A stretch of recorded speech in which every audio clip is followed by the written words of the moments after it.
Les bendiga grandemente. Hoy es una mañana espectacular, una mañana de bendición. Yo estoy muy contento porque mi esposa Aide me va a acompañar en la enseñanza de la palabra del Señor. Durante las últimas semanas hemos estado hablando acerca de la vida de un hombre muy importante en la nación de Israel, el profeta Elías. Y en el marco de estas últimas 3 semanas también hemos hablado de 2 personas que tuvieron un papel protagónico, aunque negativo, en la nación de Israel: el rey Acab y la princesa o la reina Jezabel. Y vamos a tratar hoy un tema de matrimonio, pero desde una perspectiva muy diferente. Es algo que se nos ha ocurrido y sabemos que va a ser de gran bendición para muchos de nosotros.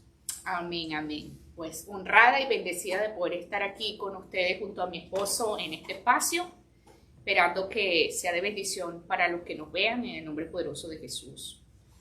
Entonces, el pasaje que vamos a estudiar esta mañana comienza hemos estado en el primer libro de Reyes, leímos el capítulo 16, el 17, el 18, y vamos a estar en el capítulo 21. Pero antes de eso vamos a hablar de la Jezabel bíblica. Jezabel era la esposa del rey Acab de Israel. Y su historia se encuentra principalmente en el primer libro de Reyes, capítulo 16, y segunda de Reyes, capítulo 9. Ella era la hija de Ed-Baal, rey de los Sidonios, y trajo consigo la adoración de Baal, una deidad pagana, a Israel. Su influencia sobre Acab llevó a una idolatría generalizada y a la decadencia moral del reino. Jezabel es notoria por sus acciones despiadadas, incluyendo la persecución de los profetas de Dios y la orquestación del asesinato de Nabot para apoderarse de su viñedo para Acab. Y es el capítulo que vamos a estudiar esta mañana. Amén. Primera de Reyes 21, 25 al 26 dice: Nunca hubo nadie como Acab, que se vendió para hacer lo malo a los ojos del Señor. Instigado por su esposa Jezabel, se comportó de la manera más vil al seguir a los ídolos como los amorreos que el Señor expulsó de delante de Israel. Ok, pero ¿qué dice Primera de Reyes capítulo 21? Dice: un tiempo después sucedió lo siguiente. Nabot, el jezreelita, tenía un viñedo en Jezreel, el cual colindaba con el palacio de Acab, rey de Samaria. El rey de Acab, le dice a Nabot: dame tu viñedo para hacerme una huerta de hortalizas, ya que está tan cerca de mi palacio. A cambio de él te daré un viñedo mejor. Si lo prefieres, te pagaré lo que valga.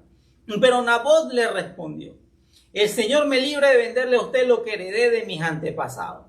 Acab se fue a su casa deprimido y malhumorado porque Nabot el jezreelita le había dicho: no puedo cederle a usted lo que heredé de mis antepasados. De modo que se acostó de cara a la pared y no quiso comer. Su esposa Jezabel entró y le preguntó: ¿por qué estás tan angustiado que ni comer quiere? Porque le dije a Nabot el jezreelita que me vendiera su viñedo, o que si lo prefería se lo cambiaría por otro, pero él se negó. Ante esto, su esposa Jezabel le dijo: ¿y no eres tú quien manda en Israel? Levántate y come, que te hará bien. Yo te conseguiré el viñedo del tal Nabot. Amén. Entonces, vemos en este pasaje cómo Acab tiene un deseo o un capricho. En este caso, no tenía más nada importante que hacer y, vamos a decirlo con las palabras que son, se antoja. Se le vino el antojo de un viñedo que estaba cerca de su palacio y dijo: bueno, yo quiero ese viñedo para construir un campo de hortalizas para mí. Entonces resulta que en este caso la persona dueño del viñedo le dice que no, porque eso era una herencia de sus antepasados, y en Israel para ese entonces estaba por costumbre, no era lo que se hacía. Normalmente las herencias, los terrenos, las tierras se conservaban y se heredaban de generación en generación. Entonces lo que el rey le estaba pidiendo era algo que no era costumbre en ese entonces en Israel, por lo que Nabot se negó y le dice que no, que esa era la única herencia que él tenía de sus antepasados.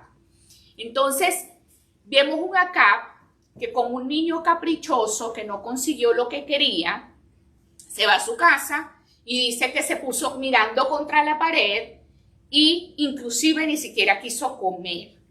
Entonces ahí en ese pasaje estamos viendo, ya comenzamos a ver quién era Acab, cómo era su carácter. Y dice: vino Acab a su casa triste y enojado. Esto parecía característico de Acab. Al parecer él era un hombre sin carácter, que hace pucheros como un niño pequeño, quien reaccionaba de esta manera cuando se encontraba con cualquier tipo de adversidad. Dice que malhumorado Acab, volteando su rostro a la pared y rehusándose a comer, él era literalmente como un niño refunfuñón que no se pudo salir con la suya, con su capricho. Pero vemos ahora la actitud de su esposa Jezabel. Una de las cosas que vemos aquí que es interesante, que siendo él el rey de Israel, él podía tomar o podía acceder a muchas tierras en Israel. Como dice mi esposa, él tuvo un antojo. Se antojó de algo y que para muchos hubiese sido insignificante.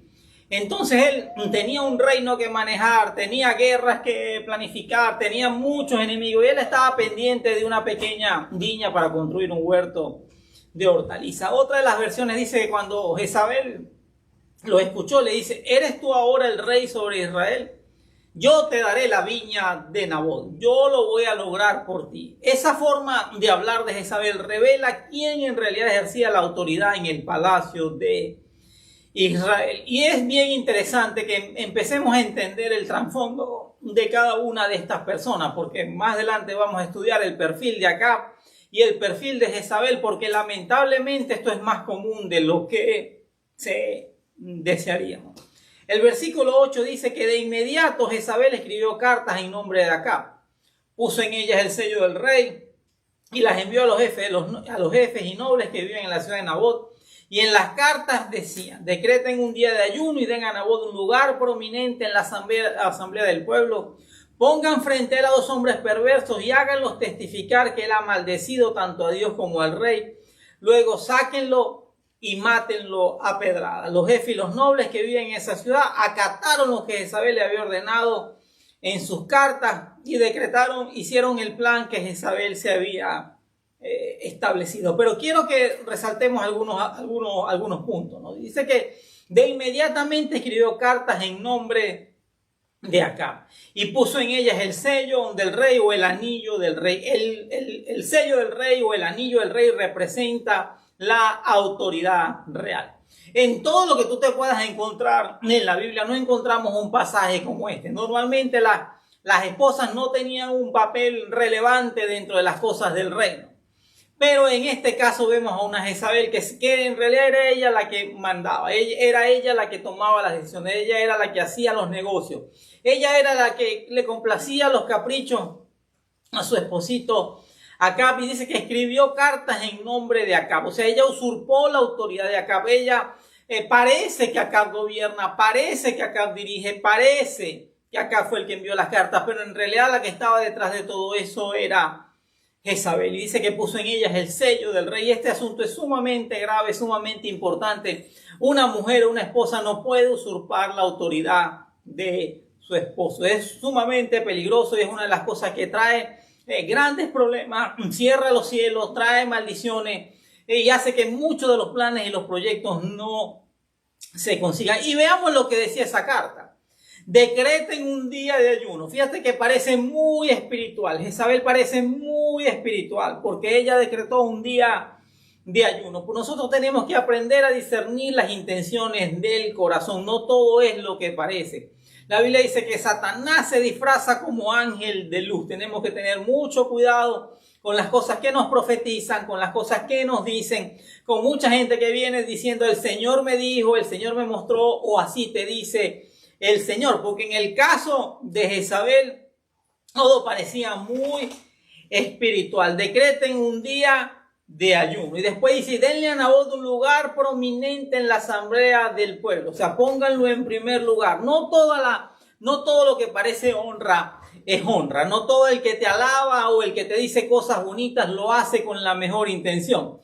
No todo aquel que te hace un reconocimiento o te dice palabras que te puedan seducir o que te puedan alegrar o que puedan ser así como cautivadoras, lo hacen con la mejor intención. Jezabel es un espíritu muy astuto, es una mujer muy astuta, inteligente, podríamos decirlo, para lo malo, y dijo: no, denle al Nabot un lugar prominente, pero estaba por tenderle una trampa. Y dice: pongan frente a él a 2 hombres perversos y háganlos testificar que él ha maldecido tanto a Dios como al rey.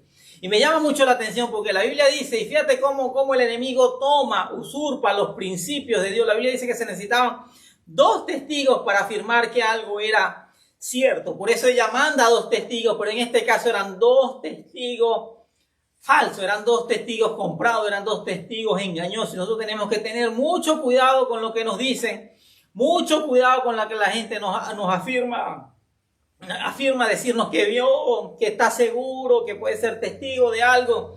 Acuérdense de que tenemos que tener sabiduría y discernimiento, como la tuvo Salomón cuando vinieron 2 mujeres y él escuchó las 2 versiones y Dios le dio la capacidad y el discernimiento para entender que una estaba mintiendo y que la otra estaba diciendo la verdad. Y dice que luego lo iban a sacar, lo iban a matar a pedrada. Dice que los jefes y los nobles que vivían en esa ciudad acataron todo lo que Jezabel había ordenado en sus cartas. A Jezabel le gusta rodearse de gente aduladora, de gente obediente, de gente que no cuestione, de gente que no tenga una opinión propia, de gente que se someta a sus caprichos. Aún gente, estos eran los ancianos de Israel. Era gente que conocía de la palabra, que conocía de la ley, que sabían que no podían mentir, que no podían engañar, que no podían dar falsos testimonios. Pero Jezabel es experta en eso.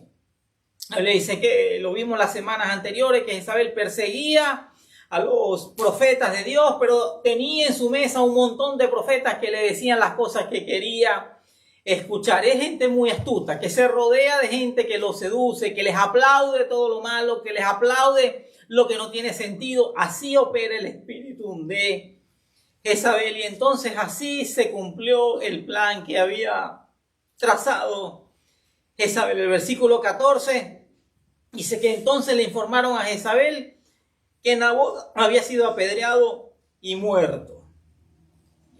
Tan pronto como Jezabel se enteró de que Nabot había muerto a pedradas, dijo: acá, vamos, toma posesión del viñedo que Nabot el jezreelita se negó a venderte. Ya no vive, está muerto. Cuando Acab se enteró de que Nabot había muerto, fue a tomar posesión del viñedo. Es decir, anda, mi amorcito, anda que ya te conseguí el caprichito que tú querías. Ya resolví, ya hice lo que había que hacer, ya lo hice por ti. Entonces vemos esa actitud, como mi esposo lo está diciendo, de que no solamente usurpa autoridad, sino que también entonces es la que le resuelve los problemitas al marido. Entonces, cosa que le gustaba mucho acá, porque como entendimos antes, era un hombre con un carácter débil, con falta de carácter. Entonces para él era muy conveniente tener a una mujer a su lado que fuera así decidida y que resolviera las cosas como si fuese su mamá. Entonces la palabra del Señor vino a Elías, el tisbita, y le dijo este mensaje: ve a encontrarte con Acab, rey de Israel, que gobierna en Samaria. En este momento se encuentra en el viñedo de Nabot tomando posesión de este. Dile que así dice el Señor: no has asesinado a un hombre encima, te has adueñado de su propiedad. Luego dile que así también dice el Señor: en el mismo lugar donde los perros lamieron la sangre de Nabot, lamerán también tu propia sangre. Nosotros hemos titulado esta enseñanza Los peligros de un matrimonio jezabelito, porque es sumamente peligroso. Es una cosa que trae grandes maldiciones, que cierra puertas, trae estancamiento. Y vemos que en el mismo momento en que ellos estaban tomando posesión de la viña de Nabot, en el mismo momento donde ellos creían que se estaban saliendo con la suya, en el mismo momento donde habían hecho maldad contra un hombre inocente, en ese mismo momento vino la palabra del Señor sobre Elías tisbita, el profeta más poderoso que se levantó en el Antiguo Testamento. Dios no puede ser burlado. Y cuando hablamos de que este es un tema de matrimonio, es porque Dios ya estableció en su palabra cómo son los principios del matrimonio, cuál es el rol del hombre, cuál es el rol de la mujer. Les adelanto que la semana que viene vamos a estar profundizando en este tema. Y esta gente, tanto Acab como Jezabel, tenían los roles invertidos. Y parecían gente muy buena, parecían gente de Dios, parecían gente muy espiritual. Y me llama la atención porque Dios le dice a Elías: en este mismo momento, se encuentran tomando posesión del viñedo de Nabot. Ellos estaban muy contentos, ellos estaban celebrando. Jezabel dijo: me salí con la mía, le tendí una trampa, no sé ni quién es el Nabot y no me interesa. Y Acab estaba contento porque su esposa Jezabelita le había solucionado o le había concedido el capricho que él quería, y no era gente que parecía ser gente de Dios, pero no tenían temor de Dios, no les importaba mentir, no les importaba manipular, no les importaba robar. No se sabe si también mataron a algunos familiares de Nabot para que no pudieran reclamar la viña porque hubiesen sido los herederos. Dice que en ese mismo momento, o sea, de manera inmediata, Dios no puede ser burlado. La Biblia dice que honroso sea en todos el matrimonio. Lo estableció Dios, lo diseñó Dios y el hombre no lo puede cambiar. Entonces vamos a hablar acerca de algunas características de Acab. Algunas características de este hombre que hemos estado estudiando en esta mañana. Número 1, Acab era un hombre débil de carácter. Acab era el rey por herencia de su padre, porque le tocaba. Y a pesar de que tenía algunas habilidades, tenía quizás el perfil, diríamos ahora, el profile, era un hombre débil de carácter. Él sucumbió ante las manipulaciones de su esposa. Era un hombre temeroso. Tenía una dualidad emocional y espiritual. Recuerden de que él era el rey de la nación de Israel. Y al haberse unido en yugo desigual y al haberse casado con Jezabel, que venía de otro pueblo, de otra tierra que adoraban otros dioses, él sucumbió ante la adoración de los dioses de su esposa. Busca a una madre como esposa. No ejerce su rol de padre, esposo, líder, aunque parezca. Una de las cosas más peligrosa de este espíritu o de esta forma de vida es esa dualidad emocional y espiritual. Es gente que parece de Dios, gente que levanta las manos. La semana pasada hablábamos acerca de lo que pasaba en la vida de Elías, cómo pasó de la euforia máxima a la depresión máxima. En el caso de Acab era algo similar. Él podía ir a una batalla, pelear contra unos reyes y de repente, porque alguien no le quiso satisfacer uno de sus caprichos, entró en depresión, se encerró en un cuarto, comenzó a llorarle a su esposa. Y dice que, y estudiando el perfil de este tipo de hombre, encontramos que busca una madre como esposa. Ok, hay gente que tiene carencias, gente que tiene frustraciones. Por eso es muy importante cuando nos casamos, pues conocer el perfil familiar de la esposa, conocer el perfil familiar del esposo. Yo recuerdo que nosotros hicimos un maravilloso curso prematrimonial. Yo les recomiendo a todos ustedes que lo hagan, que se preparen, porque es un viaje hermoso, es una gran responsabilidad y nosotros tenemos que saber con qué nos vamos a enfrentar. Yo conozco las situaciones de la familia de mi esposa, ella conoce las situaciones de la mía y estamos claros en cuáles pudieran ser nuestros puntos débiles y qué cosas tenemos que trabajar.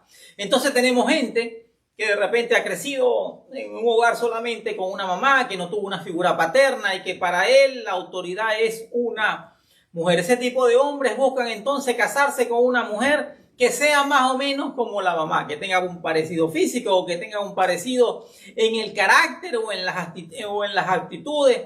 Entonces vemos que él no ejerce su rol. No puede ejercer el rol de padre, quizás no tuvo un rol, no tuvo un buen ejemplo de padre, pero tampoco cumple como líder. No cumple como esposo. Él tiene un rol, él tiene una autoridad delegada por Dios, pero no le ejerce, aunque lo parezca. Lo triste de esto es que parece que él está en control. Parece que él es el que habla, parece que él es el que toma las decisiones, parece que él es el que dicta hacia dónde va la familia, o hacia dónde va el ministerio, o hacia dónde va la empresa, o hacia dónde van los negocios, hacia dónde va la iglesia. Pero en realidad es ella la que está operando detrás de bastidores. Ahora vamos con algo bien interesante. ¿Cuáles son las características del espíritu de Jezabel? Sí, vemos que Jezabel era una persona en el Antiguo Testamento, o sea, era una mujer física, una princesa que luego se convierte en reina de Israel junto a Acab. Pero hablando ya desde el término de cristiano, vemos que esto se convierte en un espíritu, se convierte en lo que llamamos hoy espíritu de Jezabel. Y se usa a menudo en el discurso cristiano para describir un tipo particular de influencia malévola o satánica que busca socavar autoridad espiritual y desviar a los creyentes. Para entender las características del espíritu de Jezabel debemos profundizar en la narrativa bíblica, que fue lo que ya hicimos, de la propia Jezabel, de la persona, y explorar un poco las implicaciones teológicas. El nombre como tal de ella, Jezabel, tiene un origen confuso, pero muchos estudiosos tienen en común que el significado es sin cohabitación, la que no concilia, soltera. Entonces, ¿qué quiere decir esto? Bueno, que era una mujer que definitivamente ya su nombre tenía un significado, y es que ella es egoísta, es solo para ella, solo mis intereses. O sea, era una persona, por eso imagínense, quiere decir hasta soltera, soltería. Quiere decir que era una mujer que ella se casó por sus propios intereses. Normalmente tienden a ser personas que se casan por interés y no por amor, que eso es más común de lo esperado. Buscan ejercer poder de una forma manipuladora, tiene sus propias agendas e intereses, le gusta hacer caer a los hombres de Dios y le gusta la falsa profecía y detesta la genuina. Entonces, de este relato que acabamos de ver, podemos identificar varios rasgos claves que se asocian con Jezabel, que forman la base para entender el llamado espíritu de Jezabel. Muchos nombres del Antiguo Testamento hoy se reconocen como espíritus, en ejemplo como el espíritu de Absalón, Amalek, Labán, pero hoy vamos a estudiar solamente el de Jezabel. Y la primera característica es manipulación y control. Una de las características más prominentes del espíritu de Jezabel es su naturaleza manipuladora.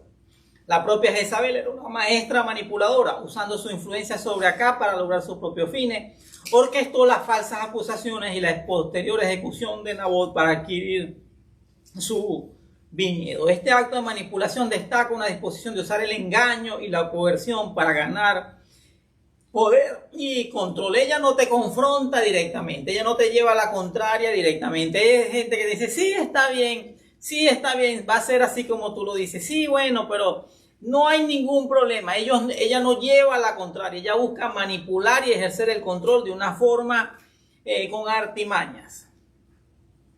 En un contexto espiritual, el espíritu de Jezabel busca manipular a individuos y situaciones para socavar la autoridad de Dios y perturbar la unidad de la iglesia. A menudo apunta a líderes, aquellos en posiciones de influencia, intentando desviarlos de su llamado divino y llevarlos al compromiso. Entonces, básicamente, este espíritu le gusta moverse más, es con personas de autoridad, por eso vemos que ella era la esposa de un rey. Y hablando desde el punto de vista espiritual, bueno, con líderes o personas que están en lugares de prominencia. Una de las cosas más peligrosas de este espíritu es que muchas veces es la más eficiente, muchas veces es la más comprometida, muchas veces es la que no falta ninguna de las reuniones. Tú le revisas su trabajo y su trabajo está hecho perfectamente. Es una persona que no te contradice, es una persona que parece que te escucha, que se sienta a escucharte, pero no tiene ninguna intención de obedecer, y eso lo hace sumamente peligroso. Y muchas veces, como pastores, como líderes, o como gente de negocios, o bueno, en este caso como esposo, por el hecho de ser tan importante, de ser casi que imprescindible por realizar bien tantas actividades, entonces nos volvemos tolerantes con las actitudes o con el mover espiritual de esta persona. Muchas veces se discierne, pero entonces te encuentras como en un callejón sin salida. No, pero si se me va Jezabelita, entonces ¿quién me lleva a la contabilidad de la iglesia? Y si se me va Jezabel, entonces ¿quién me lleva a los negocios?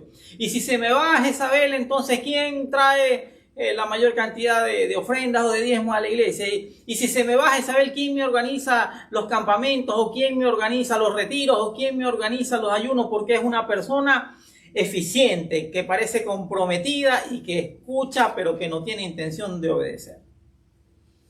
El otro aspecto importante es la idolatría y falsas enseñanzas. La introducción de la adoración a Baal en Israel por parte de Jezabel es otro rasgo definitorio de su espíritu.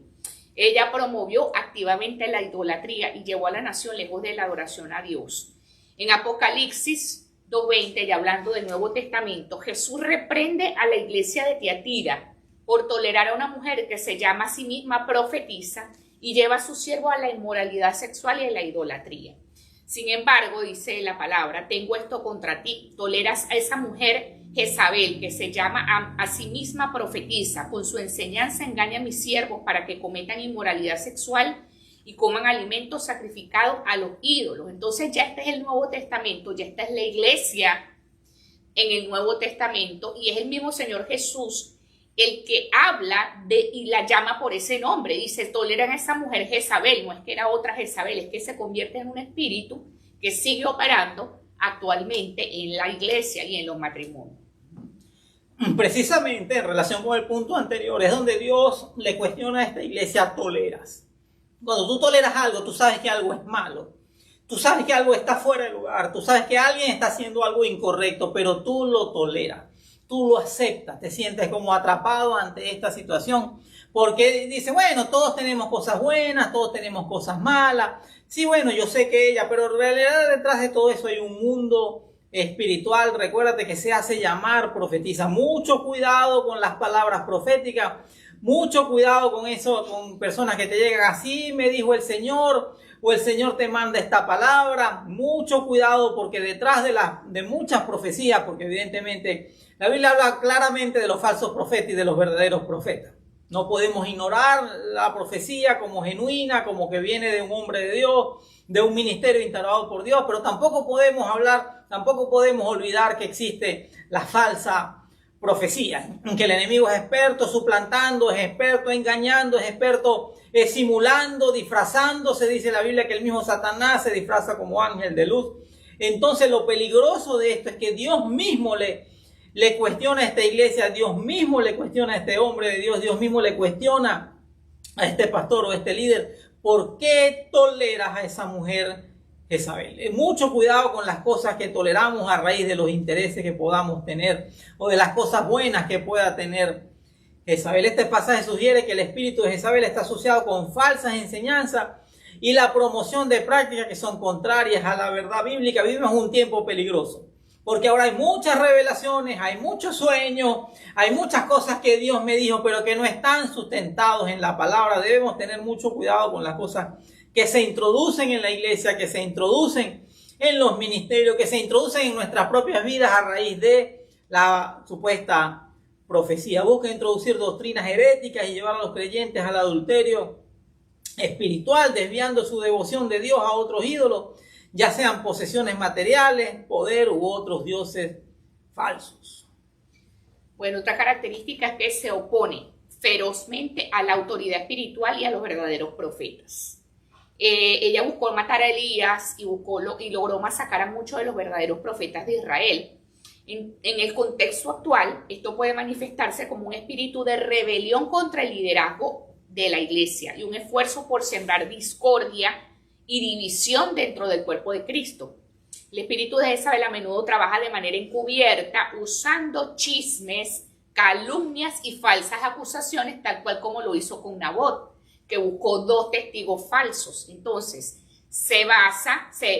ella trabaja usando lo que es el chisme, la calumnia, falsas acusaciones para desacreditar y desestabilizar a aquellos que están llamados a liderar y pastorear al pueblo de Dios.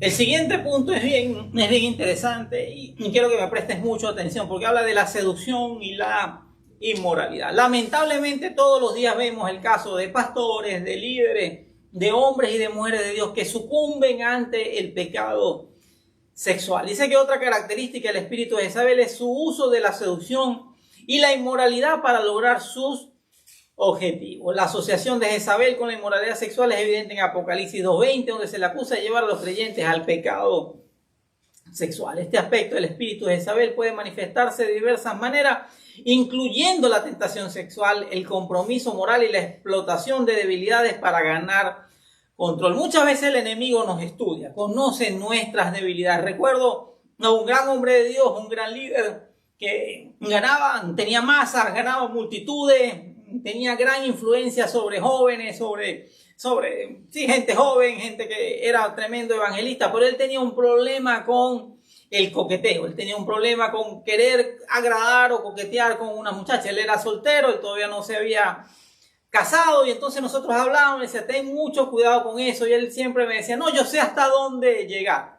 Entonces él entraba con una especie de juego con una muchacha, de repente la enamoraba, y cuando él veía que ya había logrado un objetivo, que no era un objetivo sexual en principio. Él quería sentirse como el galán, él quería sentirse como que él podía conquistar. Eran esas áreas de nuestra vida que muchas veces no se han rendido al Señor, y lo hizo con una y le salió bien, y le hizo con otra y le salió bien, y lo fue haciendo. Pero siempre los amigos, cuando hablamos de estos temas, le decíamos, ten mucho cuidado, hasta que un día apareció una con el espíritu de Jezabel, y cuando él se quiso detener, no se pudo detener.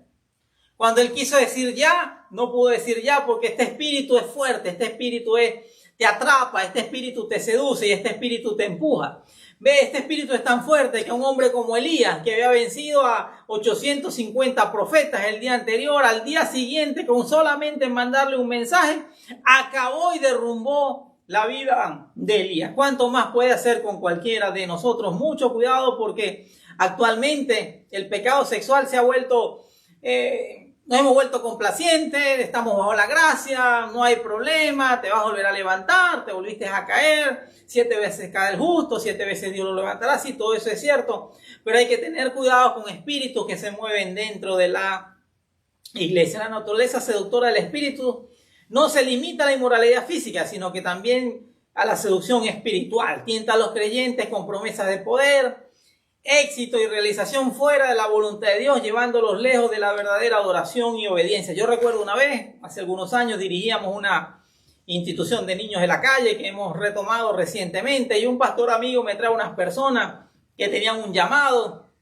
Ellos querían hacer en otra ciudad, en nuestro país, en Venezuela, levantar una obra similar, y querían que yo los entrenara, y yo oré por ellos, como no, les ofrecí todo el material disponible y toda la asesoría disponible, y oramos y vimos cómo la presencia de Dios descendió, oramos, lloramos, nos abrazamos, todo fue muy hermoso. Y luego pasó algún tiempo, y 2 meses, 3 meses, no supe más nada de estas personas, y este pastor era mi amigo, y de repente lo llamé y le dije, mira, ¿qué pasó aquí? No he sabido más nada de tus amigos. Y me dice, mira, pasó una cosa impresionante. Ese hombre tiene un gran currículum, un gran profile, es ingeniero con maestrías en aviones, en cosas, pero tenía como 7 años desempleado. Tenía como 7 años que no conseguía un buen trabajo, y bueno, él estaba sirviendo al Señor, y de repente apareció una mujer y le hizo una propuesta de trabajo que el hombre no pudo rechazar, y dejó todo tirado, se olvidó del ministerio, se olvidó de que te fuimos a visitar, se olvidó de que oramos, se olvidó de que lloramos, se olvidó de todo lo que le profetizamos ese día. ¿Por qué? Bueno, porque se fue detrás de las promesas de poder, se fue detrás de las promesas del éxito, y se fue detrás del dinero, y se fue detrás de una persona que de forma espiritualmente hablando lo manipuló y le abrió una puerta que lo llevó a obtener algo temporal para perder algo eterno. Amén. Otra característica es el orgullo y la arrogancia.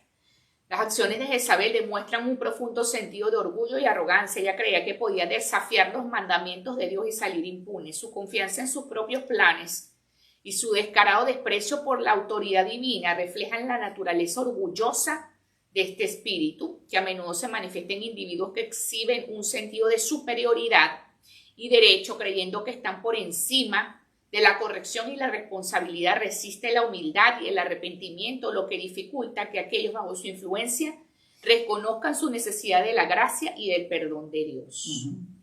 El siguiente punto es sumamente importante y tiene mucho que ver, está dentro del mismo entorno que hemos hablado, de aquella que se hace llamar profetiza. Engaño y mentira. El engaño es una táctica central del espíritu de Jezabel. Las falsas acusaciones de Jezabel contra Nabot son un ejemplo claro de cómo este espíritu opera a través de mentiras, engaños y muchas veces a través de profecías. Busca distorsionar la verdad y crear confusión, haciendo difícil para los creyentes discernir la voluntad de Dios.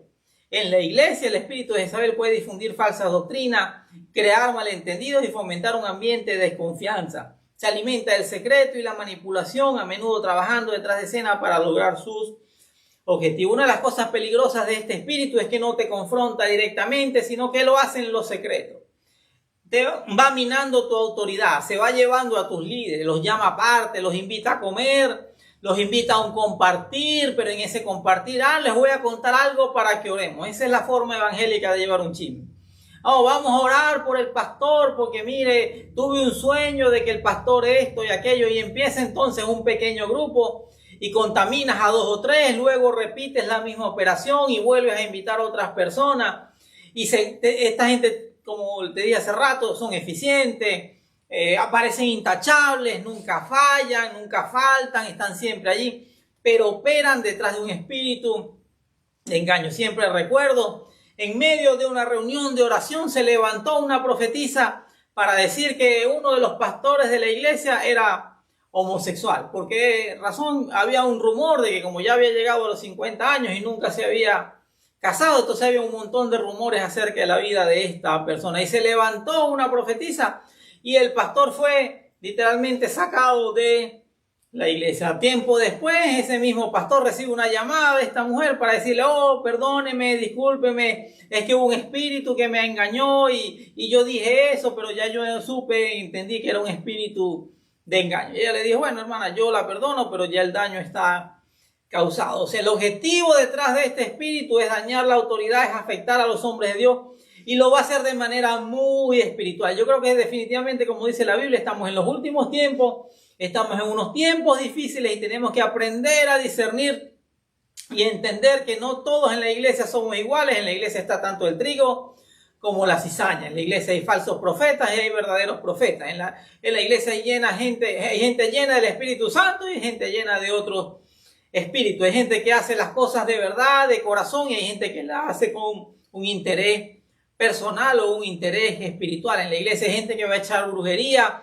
En la iglesia supimos hace algún tiempo, se formó una pelea en un estacionamiento, entonces sale el pastor y le pregunta a uno de sus diáconos que por qué está golpeando a esta persona. Entonces este diácono le dice: no, yo antes practiqué brujería, yo hice mucha maldad y este hombre vino aquí a echar brujería. Este hombre ya estuvo en una iglesia y se encargó de crear una confusión para que acusaran a un pastor de abuso sexual sobre un menor. Luego resultó ser falso, pero ya lo había destruido su credibilidad, ya había destruido su testimonio, ya había destruido su ministerio, y él vino aquí con la intención de hacer lo mismo. Por eso lo estoy golpeando. No te voy a decir qué pasó después, pero te lo puedes imaginar. Pero tenemos que estar atentos, tenemos que estar advertidos, porque estamos en tiempos peligrosos. La Biblia dice que los últimos tiempos serán como en los tiempos de Noé. En el tiempo de Noé la gente andaba de lo más tranquila, comían, bebían, se daban en matrimonio. Ellos no estaban muy preocupados por lo que estaba pasando alrededor, y resulta que vino de repente un diluvio. Entonces hay que tener mucho cuidado, porque puede venir un de repente sobre nuestras vidas. Y quiero que oremos porque hemos titulado este tema: los peligros de un matrimonio jezabelico. Es sumamente peligroso querer engañar a Dios. Es sumamente peligroso tratar de pervertir, de doblegar, de tergiversar los principios que Dios ha establecido. Eso no se puede cambiar. Lo que Dios ha establecido, el hombre no lo puede cambiar. Nosotros debemos adaptarnos y debemos aceptar y debemos vivir conforme a los principios de Dios y no esperar que Dios se adapte a los nuestros. Una de las peores oraciones que yo he escuchado durante años, gente que le dice a Dios: Señor, tú entiendes que yo hago esto, sé que es malo, sé que lo estoy tolerando, sé que no es lo correcto, pero Señor, tú lo entiendes. Lo que Dios no puede entender es que ya te dio a su propio Hijo para salvarte, para rescatarte, y te llenó del Espíritu Santo para que fueras libre y pudieras servirle, amarle y adorarle en espíritu y en verdad. Dios no puede ser burlado, dice la Biblia. Dios no puede ser burlado. Cada uno cosecha lo que siembra, y si hay un lugar donde nosotros debemos sembrar la semilla correcta es en nuestro matrimonio. Quiero que oremos. Padre, te damos gracias, Señor, por este tiempo, gracias por este momento. Señor, nosotros te pedimos en el nombre de Jesús que nos ayude a nosotros y a las personas que nos están escuchando, Señor, para poner orden en nuestra casa, Señor, para discernir, Señor, y echar fuera, Señor, todo espíritu, Señor, contrario, todo espíritu de Acab, todo espíritu de Jezabel, Señor, que esté operando en nuestras vidas, en nuestros matrimonios, en nuestros ministerios, en nuestras familias, Señor, en nuestras congregaciones, en nuestros negocios y en todo en donde nos movemos, Señor. Espíritu Santo, guíanos a toda verdad, Señor, y permítenos, Señor, ser libres de esa maldición, Señor, en el nombre poderoso de Jesús. Venga tu reino sobre nuestras vidas, venga tu reino, Señor, sobre nuestro matrimonio, venga tu reino sobre nuestra casa y sobre nuestra familia. Si tú has hecho esta oración, si tú necesitas ayuda, si tú necesitas consejería, si tú necesitas hablar con alguien, comunícate con nosotros. Hacemos todo lo posible por atender a todas las personas que se comunican con nosotros, pero siempre estamos dispuestos y disponibles a ayudarte. Te bendigo y nos vemos en una próxima oportunidad.